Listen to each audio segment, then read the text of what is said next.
Vamos a abrir nuestras Biblias en la primera carta del apóstol Pedro. Primera carta del apóstol Pedro. Vamos a leer desde el capítulo 1, versículo 13, hasta el versículo 21. Primera de Pedro, capítulo 1, versículo 13 hasta el 21. Nuestro sermón de hoy se titula La iglesia que vive en esperanza y en santidad. Vamos a ver, como énfasis en este sermón, es que la verdadera esperanza en Cristo produce obediencia y santidad en nuestras vidas. Y espero que el Señor pueda ayudarnos a captar la importancia de este texto. Vamos a leer el versículo 13. Dice así: por tanto, ceñid los lomos de vuestro entendimiento, sed sobrios y esperad por completo en la gracia que se os traerá cuando Jesucristo sea manifestado. Como hijos obedientes, no os conforméis a los deseos que antes teníais estando en vuestra ignorancia, sino como aquel que os llamó es santo, sed también vosotros santos en toda vuestra manera de vivir, porque escrito está: sed santos, porque yo soy santo.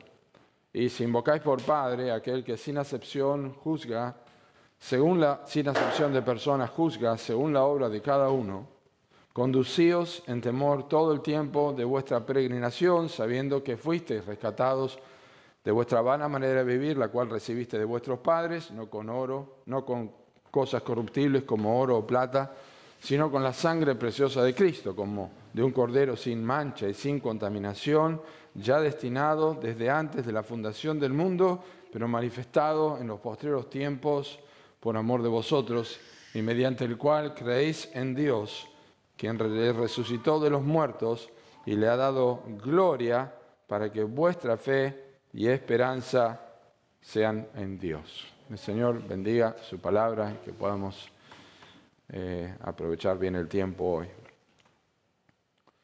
A manera de introducción quiero que pensemos en un hijo que está muy gravemente enfermo y necesita un trasplante para vivir.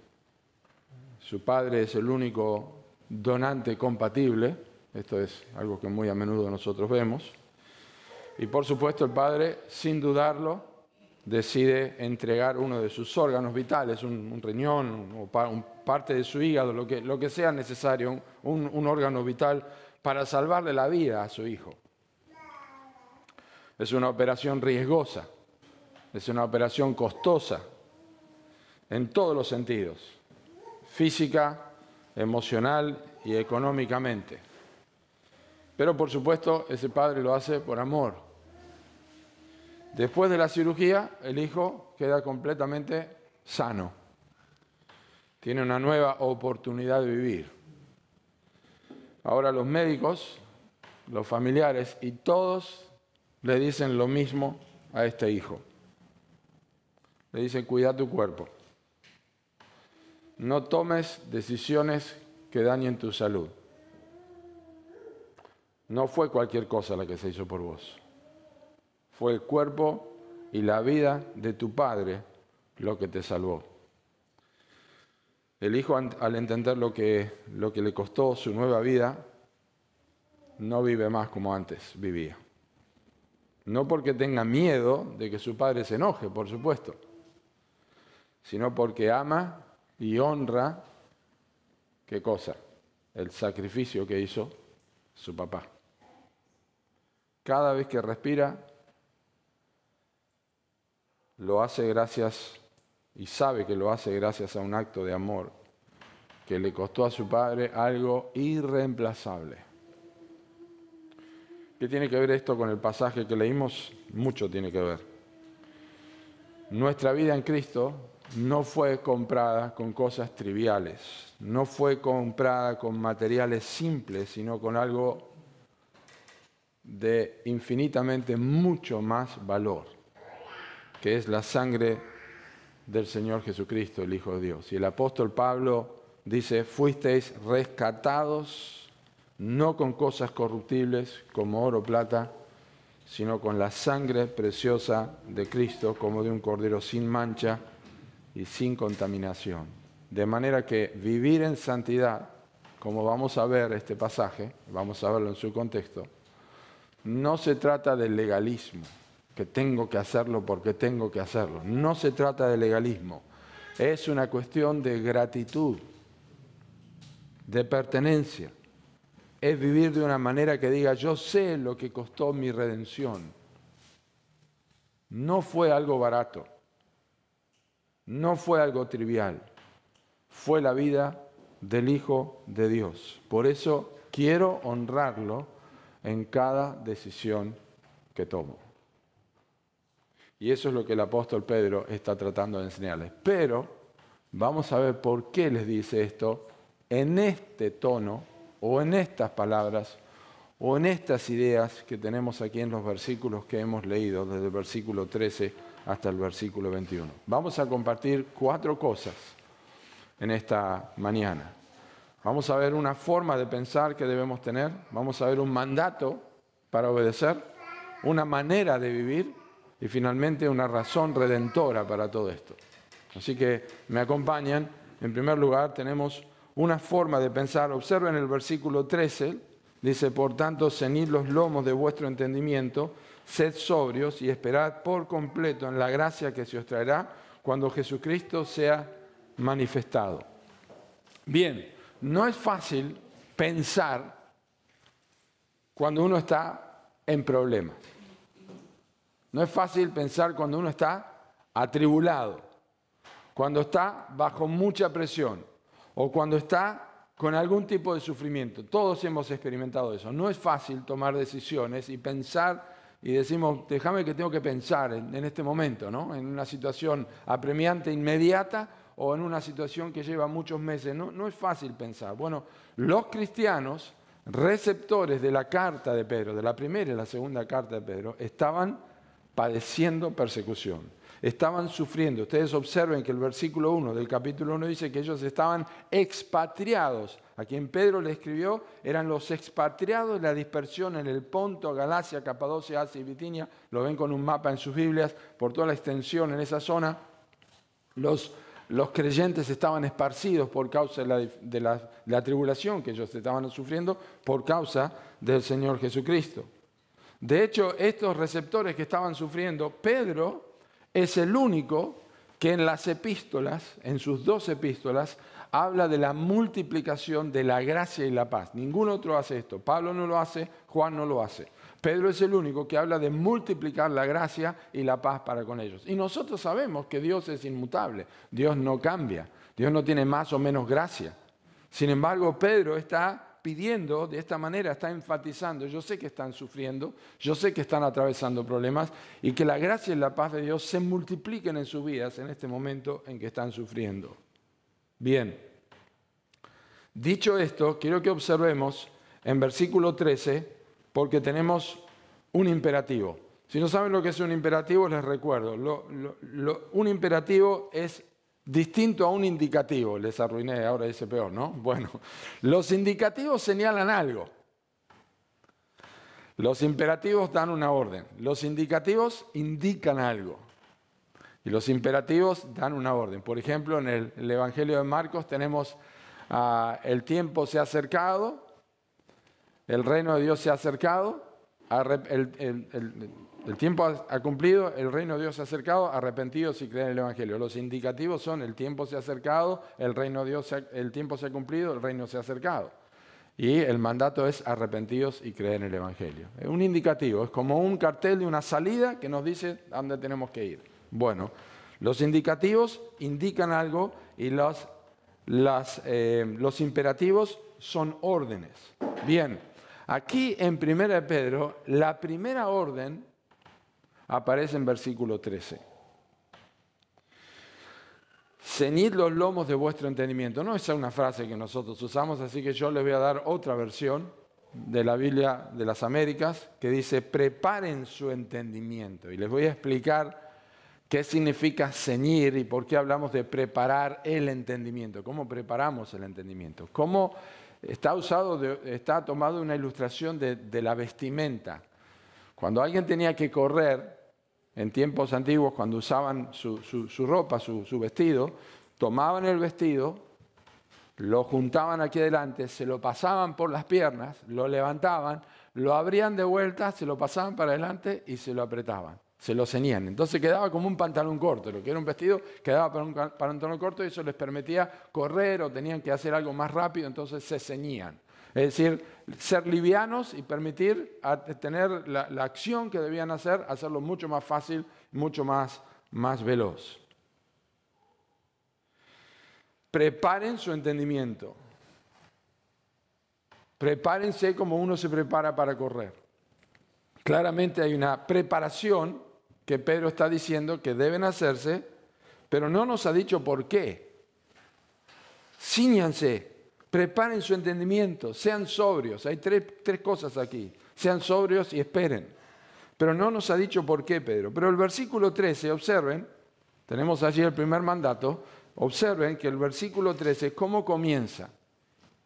Adquiere peso a través de dos palabras, por tanto, lo cual se llama en la gramática un conector. ¿Por qué es un conector? Porque conecta lo que dijo antes con lo que sigue después. Entonces, ese por tanto conecta los versículos 1 al 12 con los versículos 13 al 21. Un conector, muy sencillo. Es algo que viene como consecuencia lógica de otra cosa. Coordina lo que sigue con lo que precede. Entonces, la pregunta natural en el contexto de un grupo de personas que sufren persecución sería: ¿por qué tengo que preparar mi entendimiento? ¿Por qué tengo que preparar mi entendimiento? ¿Por qué tengo que ser sobrio? ¿Y por qué tengo que esperar por completo en lo que viene? Este conector me ayuda a entender que hay indicativos antes en los primeros 13 versículos. Así que yo quiero que me acompañen ahora para que vean los indicativos y cómo el por tanto tiene sentido cuando nosotros sabemos cuáles son los indicadores para que nosotros podamos preparar nuestra manera de pensar. ¿Me acompañan? Versículo 1, lo voy a leer de esta manera. Ustedes pueden seguir con su vista.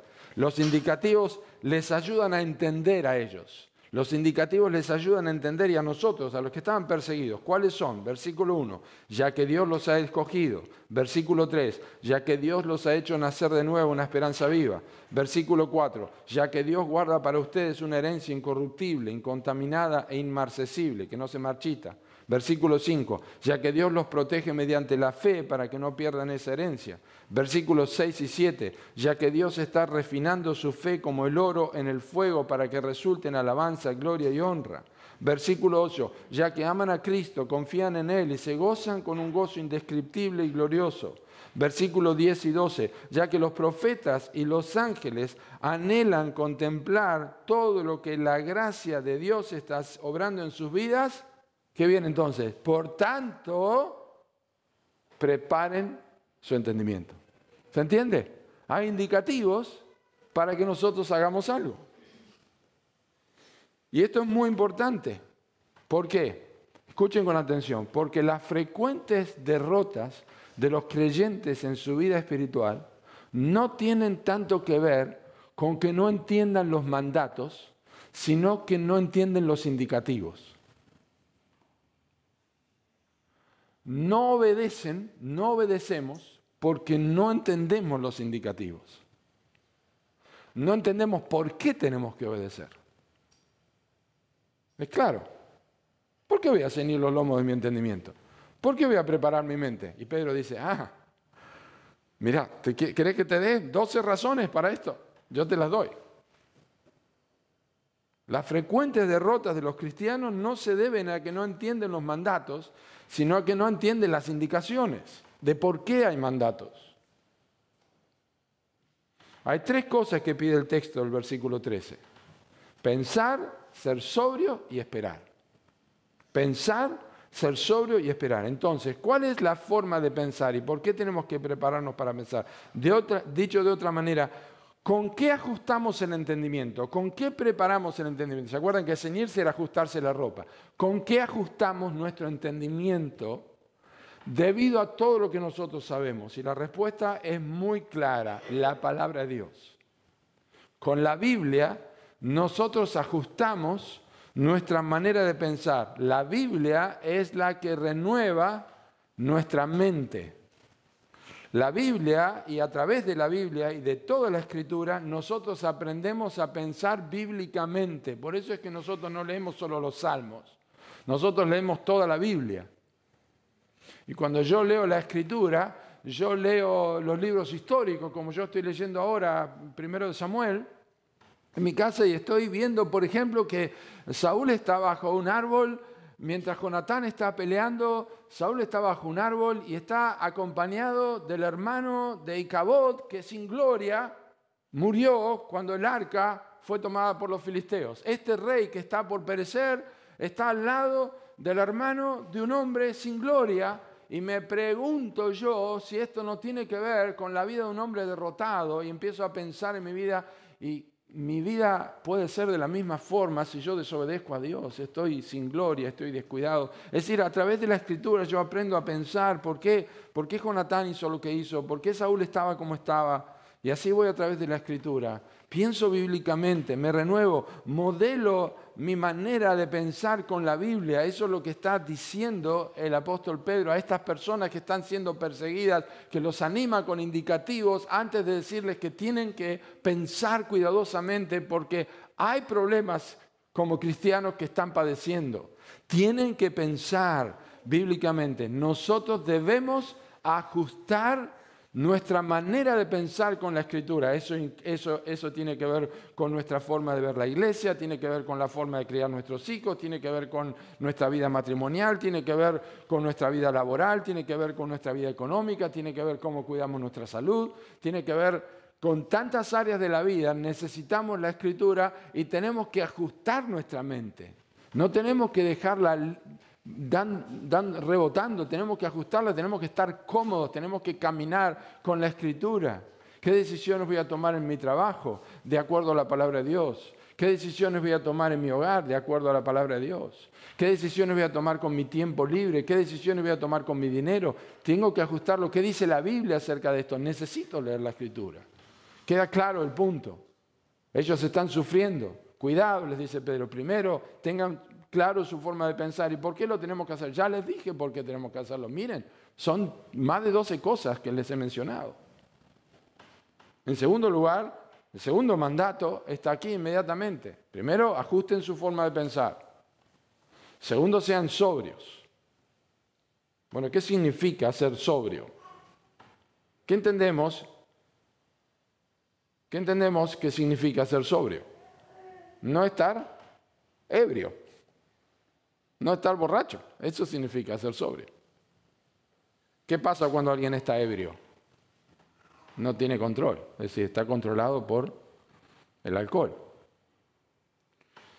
Ser sobrio es una forma de decir que alguien debe tener dominio propio, debe tener control, no debe estar controlado, sino que debe tener control. Entonces, la pregunta es, ¿sobre qué cosas nosotros debemos ser sobrios o tener dominio propio? Bueno, lo que Pedro les está diciendo es, si realmente quieren obedecer el mandamiento de esperar plenamente en la gracia de Dios, no dejen que su mente se llene de cosas que adormecen el valor de la gracia de Dios. Es decir, no se embriaguen con cosas que los adormecen y no les permiten hacer la voluntad de Dios en sus vidas. Esa es la idea de ser sobrios. Es decir, ajusten su forma de pensar con la Escritura, pero no dejen cabos sueltos, no permitan que esté bailando las cosas y estén siendo controlados en su mente. ¿Cómo podemos estar ebrios? Podemos estar ebrios de inmoralidad. La inmoralidad no es la única cosa que adormece el alma. Podemos estar adormecidos con asuntos económicos, siguiendo tras el dinero, sobre tener más. En nuestro trabajo somos trabajólicos. O el poder, o en el entretenimiento, o cómo usamos el tiempo. Estamos ebrios, no estamos sobrios, no estamos cuidando. La Biblia enseña el cuidado de nuestro tiempo. Y todos nosotros padecemos de esto. El cuidado con nuestros celulares, el cuidado con nuestro tiempo, el dinero, el cuidado hay muchas cosas que pueden volvernos ebrios. ¿Verdad? el deporte puede volvernos ebrios. No somos sobrios, es nuestro ídolo. Hay tantas cosas en nuestras vidas donde Pedro dice, sean sobrios. No permitan que algo los controle. sea, no solamente ajustar mi mente con la Escritura, pero también no permitir que otras cosas sigan controlándome, que no me adormezcan. Es decir, cada uno tiene que identificar qué es lo que adormece su corazón ante Dios y tiene que evitarlo, porque no es lo mismo para unos que para otros. Algunos tienen problemas con un deporte, otros tienen problemas con dinero, otros tienen problemas con la inmoralidad, otros tienen problemas con el temperamento, con amistades. Yo no sé cuáles son las cosas que adormecen tu vida, pero cada uno tiene que saber cuál es y tiene que orar a Dios para mantenerse despierto, para esperar con pasión la gracia de Dios que viene, porque el problema es que no esperamos con paciencia. Escuchen, esa es la tercera cosa. No solamente debo pensar, ajustar mi pensamiento a la palabra de Dios, no solamente debo evitar estar ebrio, controlado por otras cosas, pero también yo tengo que esperar por completo. Observen, esperar por completo. La presión del sufrimiento hace que tengamos la tentación de no esperar por completo. Es decir, yo entiendo, 1 Pedro 1, 3 y 4, que Dios, según su grande misericordia, me hizo renacer para una esperanza viva por la resurrección de Jesucristo de los muertos, para una herencia incorruptible, incontaminada, inmarcesible. Yo entiendo que soy salvo. Como aprendimos la semana pasada, Él me conoció, Él me predestinó, Él me llamó, me justificó, me glorificó. Yo entiendo eso, lo entiendo, soy salvo, tengo el perdón, tengo esperanza. Pero me cuesta vivir en capítulo 1, versículos 5 al 9. Ser guardado mediante el poder de Dios, en medio de la tribulación, tengo que sufrir pruebas. Mi fe sometida a prueba, me cuesta vivir de esta manera. Y por eso me ayuda la palabra de Dios. Por eso el versículo 10 dice, los profetas que profetizaron antes de la gracia destinada a vosotros, inquirieron, diligentemente indagaron acerca de esta salvación. Ellos inquirieron, es decir, está en la Escritura. Por eso yo necesito esperar por completo. La palabra de Dios me ayuda a esperar por completo, porque yo puedo esperar, yo sé que soy salvo, yo sé que soy hijo o soy hija de Dios. Pero la paciencia de esperar en medio de la tribulación se hace difícil. Entonces, ¿qué hacemos? ¿Hacia dónde tomamos la dirección correcta? Tenemos nuestra manera de pensar, tenemos una forma de pensar. ¿Hacia dónde tomamos nuestra dirección correcta? En medio de todo esto que me está pasando, yo tengo que ajustar mi mente, mi pensamiento a la palabra de Dios. Yo tengo que evitar ser controlado por lo que sea que me adormece en mi relación con Dios. Y yo tengo que esperar por completo. Es decir, yo tengo que tener paciencia y constancia en mi vida espiritual. ¿Hacia dónde me dirijo? ¿Cuál es la meta? ¿Cuál es el punto que me ayuda a mí a tener la mente fija, la vista fija y no descuidarme? Bueno, el mandato que sigue. Hay un mandato para obedecer que en versículo 14 al 16, que ya lo leímos, como hijos obedientes, no os conforméis a los deseos que antes teníais estando en vuestra ignorancia. La manera más simple de entender la vida y la obediencia, la vida de obediencia, la forma más simple la tenemos aquí, de entender la vida de obediencia. Observen. Es recordar algunas cosas, están descritas en este texto. Son 4 cosas que nosotros tenemos que recordar. Número 1, que nosotros somos hijos obedientes. ¿Qué significa eso? Significa que nosotros somos hijos obedientes, significa que compartimos la misma esencia, el mismo ADN con Dios. Es Pedro en la segunda carta que lo dice así, por medio de las cuales su gloria y excelencia nos ha dado preciosas y grandísimas promesas para que por ellas llegaseis a ser participantes de la naturaleza divina, habiendo huido de la corrupción que hay en el mundo a causa de la concupiscencia. Pedro dice en su segunda carta que por la gloria y la excelencia de Dios nosotros somos participantes de la naturaleza de Dios, es decir, de su ADN. Somos hijos obedientes. La Biblia enseña en Efesios capítulo 2, versículo 4, que éramos antes hijos de desobediencia, lo mismo que los demás.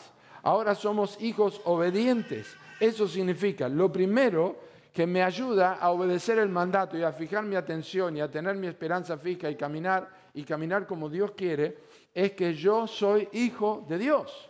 Es un tema que va a volver a mencionar más adelante. Fuimos redimidos. Yo soy un hijo de Dios. Yo soy hijo de Dios. Yo no soy un extranjero, no soy un advenedizo, no soy un vecino de Dios. Yo soy hijo, yo soy parte de su familia. Soy hijo. Mas a todos los que le recibieron, a los que creen en su nombre, les dio potestad de ser hechos hijos de Dios. Número 2, podemos desarrollar nuevos deseos. Podemos desarrollar nuevos deseos. Observen, dice, como hijos obedientes, no os conforméis a los deseos que antes teníais estando en vuestra ignorancia. La palabra de Dios, por medio del Espíritu Santo, produce en nosotros el querer como el hacer de su buena voluntad. No hay otra manera. Es a través de la palabra de Dios. La palabra de Dios produce en nosotros nuevos deseos. Cuando yo soy un incrédulo, tengo deseos, los deseos de la carne, los deseos de los ojos y la vanagloria de la vida. Los designios de la carne no pueden agradar a Dios, dice Romanos, porque no se sujetan a la ley de Dios ni tampoco puede. Vivíamos en los deseos de nuestra carne, haciendo la voluntad de la carne y de los pensamientos, hijos de ira, lo mismo que los demás. Pero cuando uno se convierte, por medio de la palabra de Dios, nosotros comenzamos a tener nuevos deseos. El Espíritu Santo los produce en nosotros y produce el querer como el hacer de la voluntad de Dios. Quiero obedecer a Dios. Ya no soy ignorante. Es la tercera cosa. Primera cosa, soy hijo de Dios. Segunda cosa que me ayuda a obedecer es que yo tengo la oportunidad de desarrollar nuevos deseos. Y en tercer lugar, ya no somos ignorantes. Dice, los deseos que antes teníais estando en vuestra ignorancia. Hubo un tiempo que nosotros fuimos ignorantes. Ignorantes de Dios, ignorantes de nuestra condición como pecadores. El mundo vive en ignorancia de su condición espiritual. El mundo está camino al infierno y vive en ignorancia. Vive en ignorancia de la obra de Cristo, vive en ignorancia del Calvario, vive en ignorancia del amor de Dios, vive en ignorancia de la ira de Dios, vive en ignorancia de la gracia de Dios, vive en ignorancia de las Escrituras. Pero cuando nosotros nos convertimos, como dice el apóstol, como le dijo Cristo al apóstol Pablo en Hechos 26, 18, nosotros nos abrieron los ojos para que nos convirtiéramos de las tinieblas a la luz. Fuimos trasladados de las tinieblas al reino de su amado Hijo. Y esta ignorancia fundamental, esa ignorancia fundamental, básica, desapareció en el momento que nos convertimos. Tengo muchas otras ignorancias en mi vida cristiana, por eso tengo que crecer. Pero la ignorancia básica desapareció. ¿Cuál es? Que yo iba camino al infierno y ahora voy camino al cielo. Es lo que dijo el ciego en Juan 9. Yo no sé quién es, pero yo sé que era ciego y ahora veo. ¿Está? Ya está. Después tendría que conocer más quién es el Mesías. Eso es básico. Esa es la ignorancia que nosotros ya no tenemos. Hay otro tipo, por supuesto, de ignorancia, que es la que puede nublar la chance de esperar por completo, que es la que mencioné anteriormente. No ajustar mi mente con las Escrituras me hace ignorar a mí otras cosas, pero ya como hijo de Dios, que limita mi andar. Va a volver a tocar algo de esto en versículo 18. Y la cuarta cosa que puedo recordar y que me ayuda a obedecer el mandato es que estamos capacitados para imitar a Dios.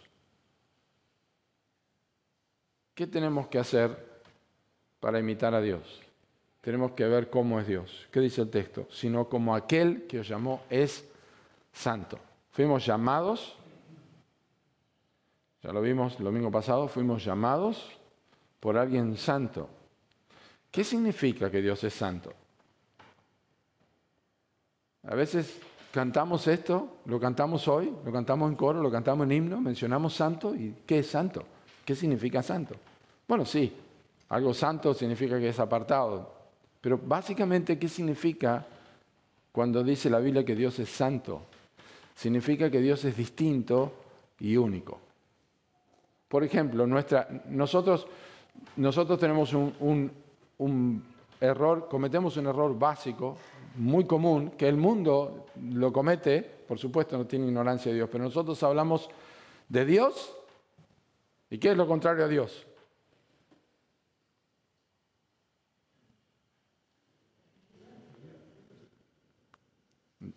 No, porque lo contrario a Dios no es el diablo. Lo contrario al diablo es el arcángel Miguel. Dios no tiene igual. Dios no tiene comparación. ¿Se dan cuenta? Dios es diferente, Dios es distinto. No hay otro igual a Dios. No hay comparación con Dios. Si decimos lo malo y lo bueno, está bien. Pero lo opuesto a Dios no es el diablo. No hay opuesto a Dios. Dios es único, Dios es distinto. Entonces, cuando entendemos ese concepto y la Biblia dice, como aquel que os llamó es santo, sed también vosotros santos en toda vuestra manera de vivir, claramente no está diciendo que nosotros podemos ser santos como Dios, porque Dios no tiene igual. No tiene igual. Dios es único en su esencia. Sed santos porque yo soy santo es una teología bíblica correcta. En su contexto, de donde es tomado este texto, de Levítico 19, sed santos porque yo soy santo, en su contexto el pasaje indicaba que Israel debía ser distinto al resto de las naciones. Nosotros somos santos en posición, es decir, somos apartados desde el momento que nos convertimos.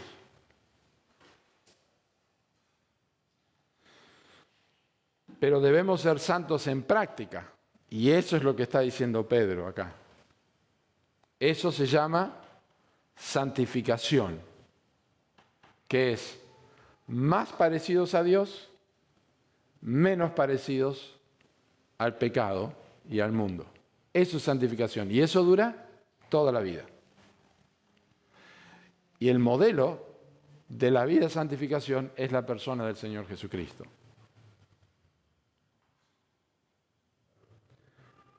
Recuerden que cuando los demonios se enfrentaron a Cristo, decían, yo sé quién eres, el Santo de Dios.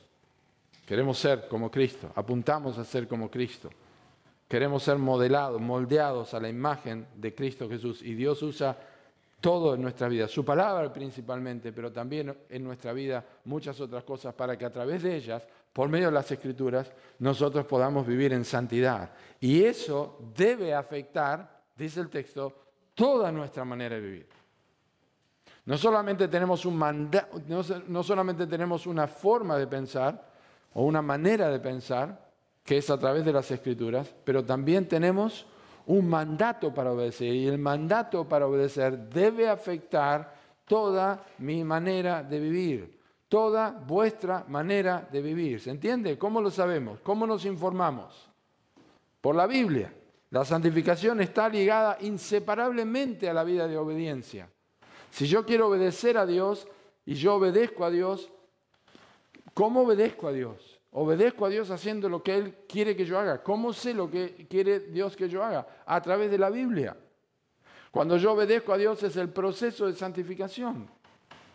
No es un momento especial en la semana, en algún momento de éxtasis en mi vida. La santificación es en toda mi manera de vivir. Al punto que el apóstol Pablo dice, si coméis o bebéis o hacéis otra cosa, hacedlo todo para la gloria de Dios. Vos podéis estar viviendo en santificación cuando comés, cuando bebés. ¿Por qué lo hacés? Cuando das gracias por los alimentos. En toda vuestra manera de vivir.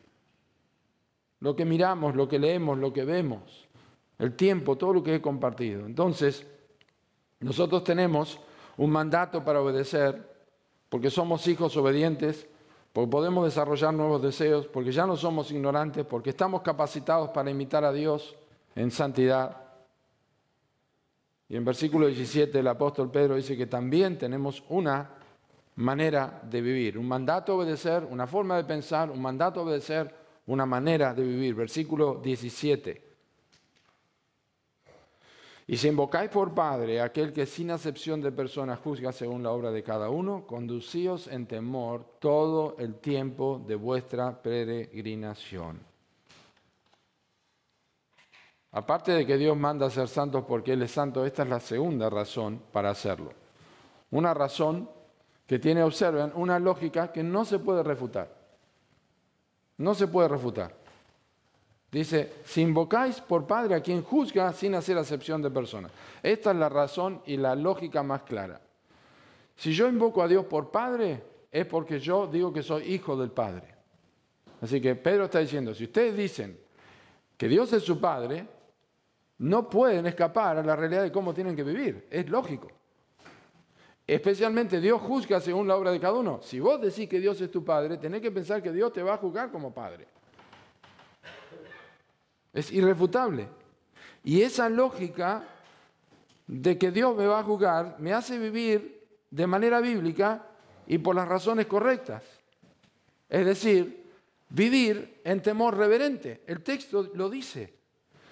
Si invocáis por Padre aquel que sin acepción de personas juzga según la obra de cada uno, conducíos, es decir, vivan con temor todo el tiempo de vuestra peregrinación.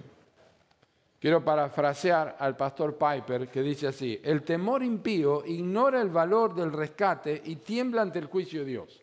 Ese es un temor impío. El temor santo valora profundamente el rescate y tiembla ante la idea de despreciar la bondad de aquel que lo pagó. ¿Se dan cuenta la diferencia? Uno tiene miedo del castigo, el otro tiene miedo de ofender a Dios. Esa es la realidad.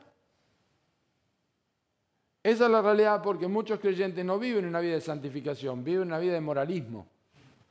Hacen cosas y no hacen cosas porque tienen temor a lo que les puede pasar. Cuando otros creyentes hacen cosas y no hacen cosas porque quieren honrar a Dios. Esa es la diferencia. Esa es la diferencia. Y hay un ingrediente importante que sirve yo diría, como un catalizador. Un catalizador es algo que acelera o facilita un proceso de cambio, ¿no? Sin que se consuma. Eso es un catalizador. Acelera el proceso de cambio. ¿Cuál es el catalizador? El que acelera este proceso en mi vida de vivir en temor. El catalizador es que Pedro recuerda que nosotros somos peregrinos. Peregrinos.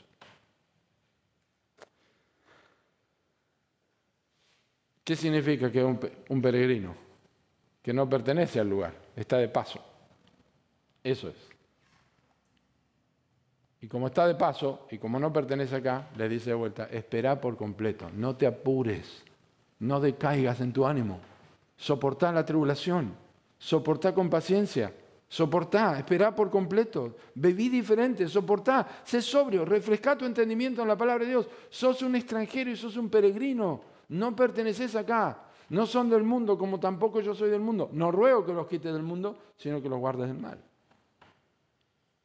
Eso es lo que está enseñando el versículo 17. Una manera de vivir con temor reverente.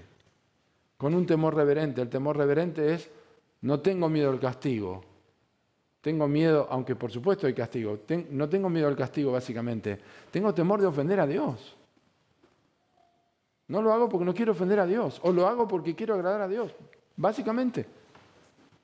Y en cuarto y último lugar, tenemos una razón redentora para vivir en santidad.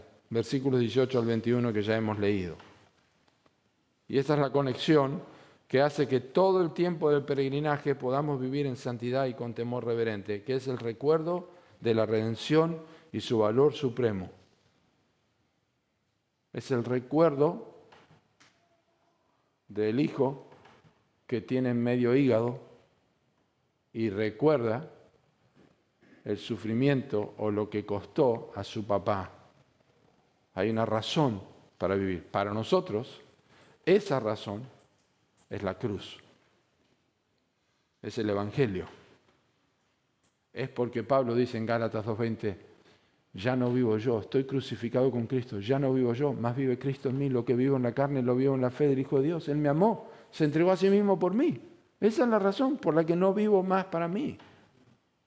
Sabiendo, dice el versículo 18.